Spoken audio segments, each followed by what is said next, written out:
The Forgery of Fools, a symphony of stolen dreams. They told me I died at 22. The obituary was brief, promising art student perishes in tragic studio fire. But the flames didn't kill me. The betrayal did. My killer? The man who stole my life's work and framed my death to cover it up. My name isn't on any grave. It's on the masterpiece hanging in the Viridian Gallery tonight.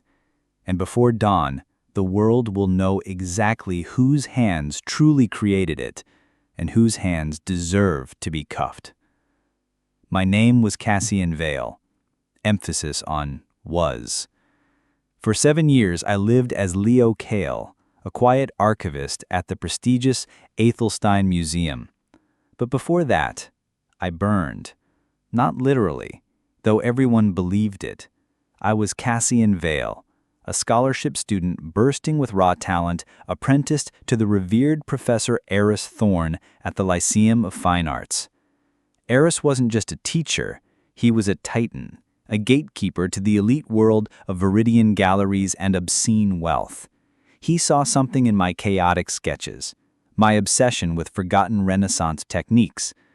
He took me under his wing, promising mentorship, exposure, a future. For 2 years, I was his shadow. I mixed his paints, stretched his canvases, executed his minor background elements.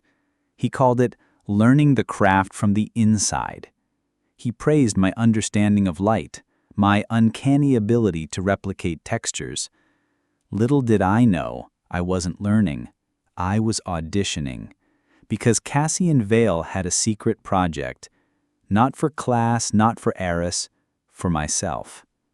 Tucked away in a disused storage room I'd unofficially claimed as my studio, I was working on Lumen Aeternum. It wasn't just a painting, it was a revolution. I'd cracked a lost method of layering pigments and resins, creating a depth, a luminosity, a living quality that hadn't been seen for centuries. It was breathtaking, and it was mine. I made one fatal mistake. Drunk on exhaustion and the euphoria of near completion, I showed Eris a single detailed photograph on my phone. His reaction was glacial. A slow blink, a tightening around his eyes. Interesting textures, Cassian. Derivative, but interesting. Focus on your assigned work. The dismissal stung, but the hunger in his eyes, quickly masked, haunted me.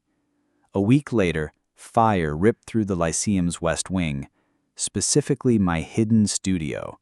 I was supposed to be there, working late, but fate intervened. A migraine sent me home early.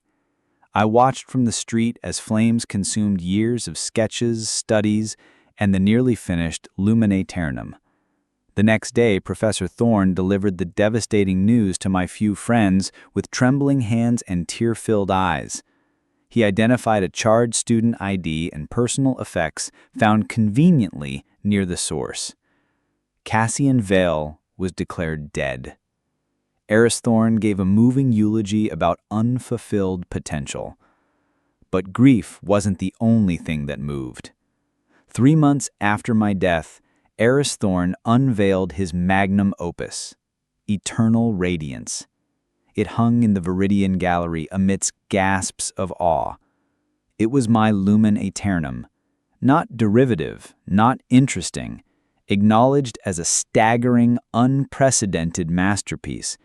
The technique was hailed as Thorne's genius rediscovery. He basked in the glory, the astronomical sales, the cemented legacy. My life's work was his triumph, my death, his alibi. The rage was incandescent. He hadn't just stolen my art. He'd erased my existence to possess it. He'd murdered Cassian Vale twice over. But screaming into the void wouldn't bring justice. I needed to become a ghost capable of haunting him to ruin. Disappearing was surprisingly easy for a presumed dead man with no family. Leo Kyle was born from forged documents and sheer will. The Athelstein Museum job was tedious, perfect. It gave me access, not just to archives, but to the patterns of the art world.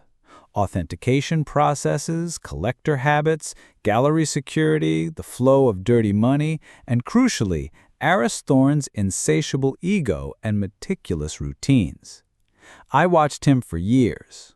I learned his arrogance, his paranoia about imitators, his secret network of shady restorers who could enhance provenance, and his Achilles heel, an obsessive need for absolute control and public adoration.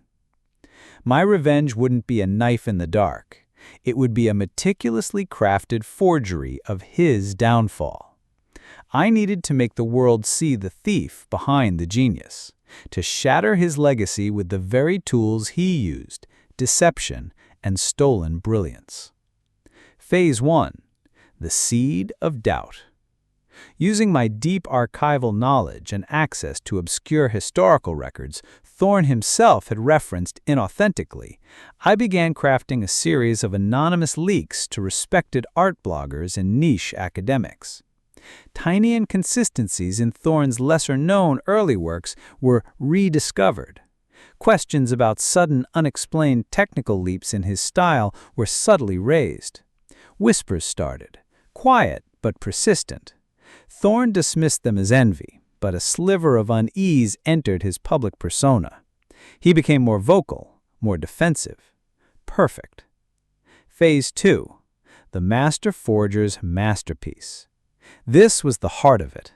I needed to create a forgery so perfect, so undeniable, it would trap Thorne in his own greed. I chose a lesser-known Renaissance master, Alaric the Obscure. I spent 3 years in my cramped apartment, living as Leo by day and Cassian by night. I sourced period-correct materials, hand-ground pigments, oak panels aged using techniques I'd rediscovered for Lumen Aeternum, and even replicating the wormhole patterns specific to 15th century Flemish oak. I painted The Scholar's Lament, a piece Alaric could have painted, imbued with the unmistakable revolutionary luminosity technique that was mine, the same technique defining eternal radiance. Then came the delicate part. I didn't just forge the painting, I forged its entire lost history.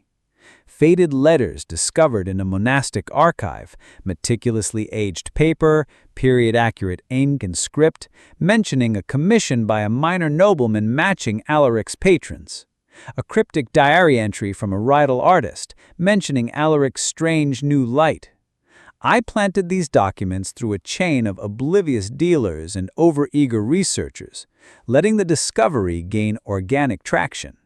The art world buzzed with the potential of a lost Alaric.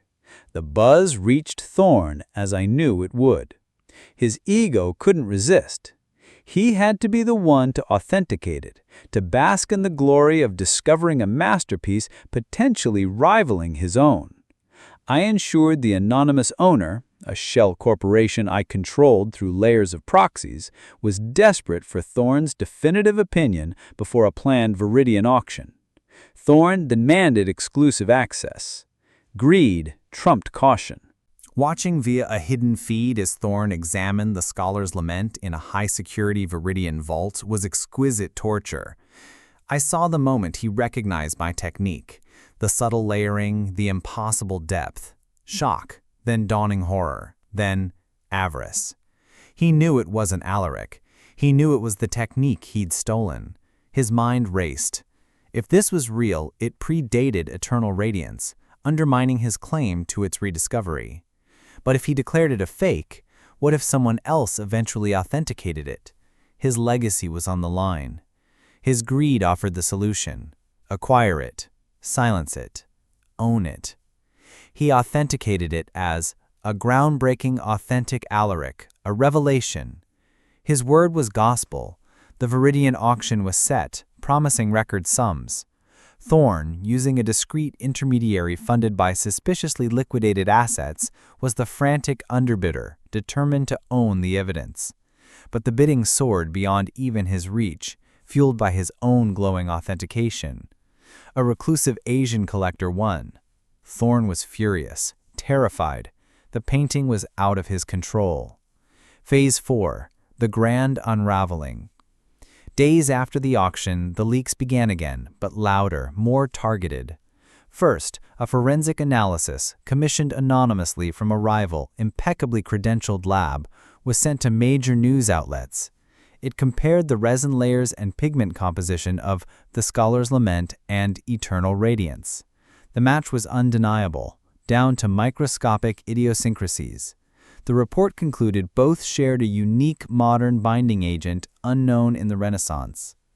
Then came the damning provenance documents I'd forged for the Alaric, expertly exposed as brilliant fakes by another set of anonymous experts I'd tipped off. The conclusion was inescapable. The Scholar's Lament was a modern forgery, and since its technique perfectly matched Eternal Radiance, chaos erupted. If Thorne's Alaric was a fake, what about his own masterpiece? His furious denials rang hollow. His authentication of the Alaric now looked like either staggering incompetence or complicity. Investigators descended. The Viridian Gallery, facing lawsuits and shattered reputation, turned on him, releasing private communications showing his frantic attempts to acquire the Alaric painting.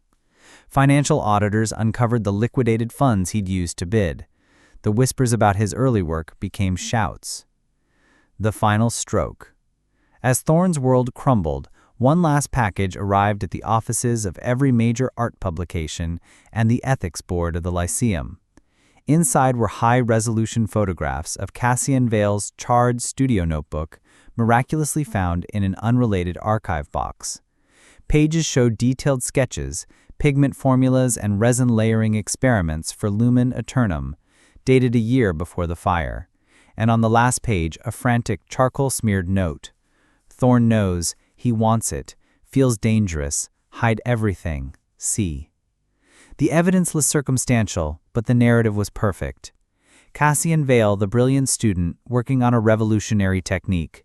Thorne discovers it. The studio conveniently burns. Vale dies. Thorne unveils an identical masterpiece shortly after. He tries to suppress and then acquire a forgery using that same technique. The timeline screamed guilt. Aris Thorne didn't go to prison for murder. The fire remained officially an accident. But his legacy was annihilated. Eternal Radiance was seized, its authenticity under permanent cloud. He was stripped of honors, sued into bankruptcy by collectors and the Viridian, and expelled from every academy in disgrace. He became a pariah, a symbol of artistic theft and corruption, muttering about conspiracies in a dingy apartment paid for by dwindling, ill-gotten funds. I stood in the crowded Viridian Gallery one last time as Leo Kale, watching workers carefully remove the empty space where Eternal Radiance once hung. The air hummed with scandalous chatter. There was no satisfaction, only a vast echoing quiet. Cassian Vale was still dead. Leo Kale had no life.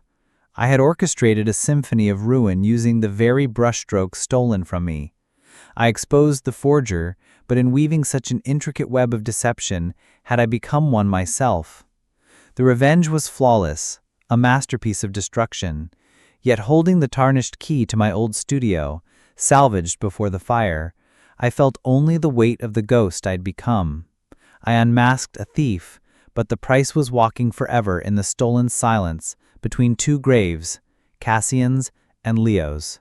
The victory, like the forger's pigment, was dazzling and utterly toxic. The applause of ruin faded, leaving only the hollow echo of a stolen dream.